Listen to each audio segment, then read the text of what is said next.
Hello there, and welcome back to War Thunder. Today, a nice tank review on the Merkava Mk3D, which is, believe it or not, the third Merkava in the game. There you can see it in the tech tree.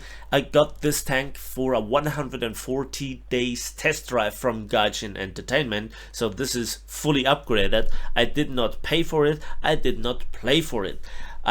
You might be wondering if you're living on the rock. Well, what do you mean playing for it?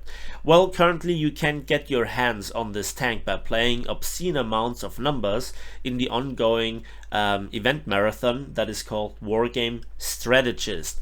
And so this is also the part where we go into the marketplace, and a lot of people have already spent obscene amounts of money, of real currency, to buy all the necessary parts for this tank. And so the question is obviously if it is worth it. First of all, as you just could see, it's a non-premium tank. When you get it, it will be stock, and it has the good old HeatFS to stock grind through, which is, you know, if you are used to top tier stock grind, then it's not a big surprise. But anyway, this is not a top tier premium tank that you can research the rest of the tech tree with. The question is if it is still worth it, and if you face it on a battlefield, how to defeat it. So we will talk about the tank a bit more later in the summary, in the final verdict, etc. Now let's have a look at all the little details, a comparison to its major opponents on the battlefield, and if it can actually play with the big boys as a rank 7 battle rating 10.3 main battle tank. As usual, I want to begin with the armor, and we can see that the armor is very complex and not that easy, but to condense it down, it's not a problem to defeat this tank's frontal plate with heat, with APFSDS, but thanks to the additional armor, HE and also Hash will have their fair share of problems. Furthermore, the turret, together with the majority of the crew, is in the back of the vehicle, so it can absorb a lot of damage and penetrations.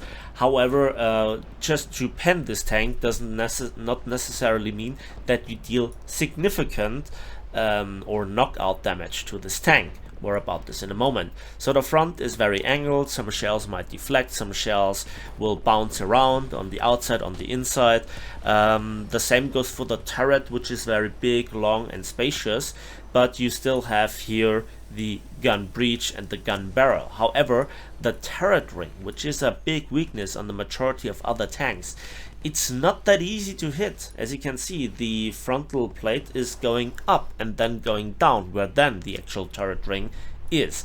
However, you can see that the tank is relatively tall and long and wide, and so the side is protected here by a composite screen, which doesn't really protect it from APFSDS, but is a great protection versus HE and Hash. Versus heat, then it depends exactly where you hit and at which angle. So if you take this off, behind it, it's only a 50mm plate, so even SPA can shred this tank. The side of the turret is thicker, and it also has here some of the strongest composite armor screen on the tank on both sides. There are some internal fuel tanks and rolled homogeneous armor plating on various parts of the tank, and also the engine is right there together with the transmission. They will absorb a lot of APFSDS rounds, and yes, they get knocked out, but not every APFSDS will set this tank on fire. And also, one of the big problems that I had with the previous two tanks, the Merkava Mk.1 and Mk.2, is that now this fuel tank is an exterior fuel tank, so it doesn't burn you down if it gets set on fire, which rarely happens in the first place. Let's talk about the crew and the ammunition. So the driver is far away from the rest of the group, which sits very tightly packed together despite the very spacious turret, but they are very deep in the chassis, so it's not that easy to get a crew knockout, except if you shoot it from the side, then it's relatively easy. And there is no ammo in the back of the turret. That comes at a cost, because first of all, you don't get ignited from the front when getting shot from the front that often. It's very unusual that the ammunition is in the back end of the chassis, so the hull, not the turret. and even if you take a good portion out of the ammunition, there is still quite a lot of there. Anyway, so it's not that easy to knock this tank out with one shell. You can disable it, but it keeps on fighting, and this is where the tank gives you the first time this Merkava feeling, where a lot of people said this is what the Merkava was supposed to do, to protect the crew, to kind of stay longer in the fight. So this is what the tank really delivers. If you play it correctly, the tank can absorb an awful amount of firepower.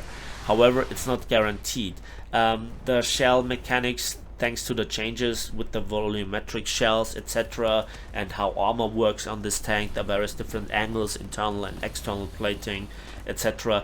The APFSDS rounds make weird things in this tank, but it's spacious, it's big, and as long as you don't angle and nobody is shooting here for the ammo rack of the hull, then you should be able to absorb a shell. Again, at top tier, you never should rely on this, but it will happen eventually, and then you can stay longer in the fight. But the protection to survivability is one of three major parts of a tank. What about the mobility and the firepower? At top tier, mobility is a very important aspect, so let's have a look at that in terms of comparing it to other rivals and opposition and allies at this battle rating and around it.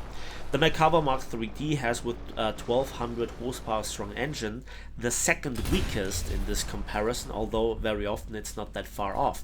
But what is the real problem is the combination with the 65-ton weight, which makes it the heaviest tank in this comparison, giving it only an 18.5 horsepower to ton ratio, which is the lowest, and even the Challenger 2 is faster. That tells you quite a lot about this tank.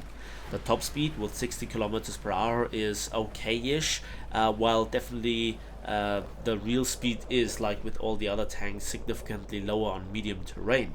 The reverse speed though is what holds this tank back even further, with only minus 10 km per hour, and so this tank is a weird mixture in terms of handling between the TATB and the Challenger 2. So this is where you get the first impressions that this tank's strength is not to go in and just, you know, take the corners, slide around and just 360 no scope everything. And so the mobility is one of those aspects that you really have to watch out. Don't think that you are the first on the cap. It might be possible if everybody else is lingering around a little bit and take their time. The tank is not outstandingly slow. In fact, in a straight line, you don't really feel that much of a difference. But at the end of the day, if you try to climb inclinations, if you try to go up a hill, go through mud, etc., the true colors really show, and you just feel really slow. You are feeling like a little bit of a mouse in comparison. So that is the protection and the mobility. Let's finally talk about the business end of the tank: the gun handling, and the ammunition. As it is very standard with those top tier tanks, the Merkava Mk3D has a 120mm gun. It has a different name, but basically behaves itself like an L44. It has 46 rounds of ammunition, but it has 6.7 seconds reload, in contrast to the 6 and 5 seconds that you will find on some other Western MBTs. The only tank that you beat, but only with a fully trained ace crew, is the TATB with its 7.1 seconds autoloader. The 6.7 seconds come practically from the fact that your ammunition is at the bottom of the tank, so you have to kind of pay the price for this protection. The turret rotation with 34 degrees per second is alright, not the best, but definitely not bad. And so is then the gun depression, one of those things that is a bit weird. It is the same as the Type 90, -7, and you kind of feel the difference to the other Western MBTs like the M1A1, Leopard 2A4, and that helps you a little bit back working those ridge lines. It's not just the mobility, the lack of horsepower to ton ratio, and the rather slow reverse gear, but also the lack of gun depression. So again, one of those factors where the tank isn't really that great. The elevation speed is kind of okayish with 15 degrees per second. Again, you are significantly better than the T80B, the Type 90, outside of the stabilizer of course, and you also have thermal imaging. Now this thermal imaging is only for the gunner, not for the commander, and it's also, I think, first generation. So let's finally talk about the ammunition. When you first get your hands on this tank, it will come stock, and one of two stock rounds is the M325 HeatFS round. It has a slightly lower muzzle velocity than you might be used to from other Western stock MBT experiences, with only 1078 meters per second, but it also still retains the 480 millimeters of penetration. HeatFS doesn't really do very well in urban environments where there are, your fences, trees, bushes, houses, and also Euro protection on enemy tanks. Spaced armor really reduces then the post-penetration damage effect, and also there are the Neuro elements, aka the composite screen, that is really very well designed to deal with heat rounds.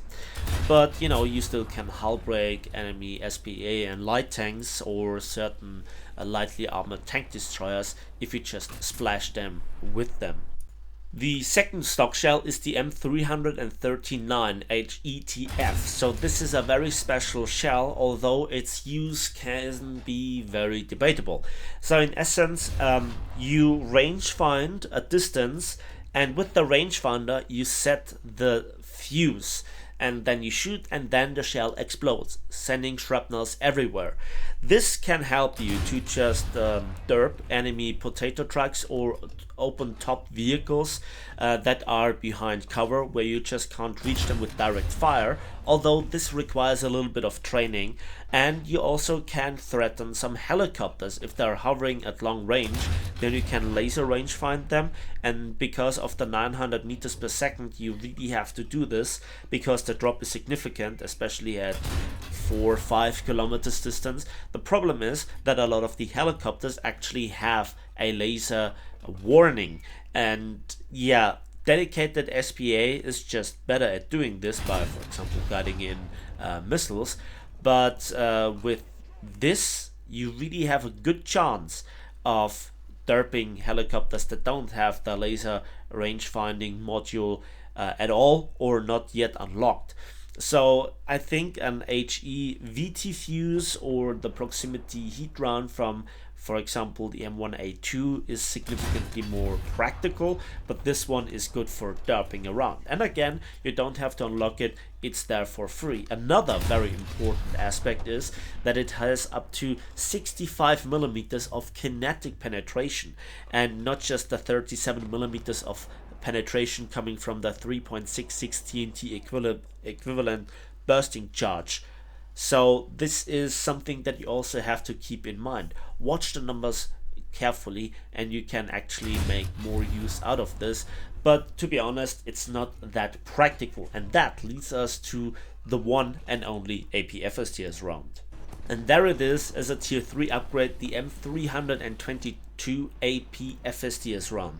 An astonishing muzzle velocity of 705 meters per second, and outright the best penetration with 625 millimeters at flat angles, and at 60 degrees angles of attack 361 millimeters, which also indicates positive normalization.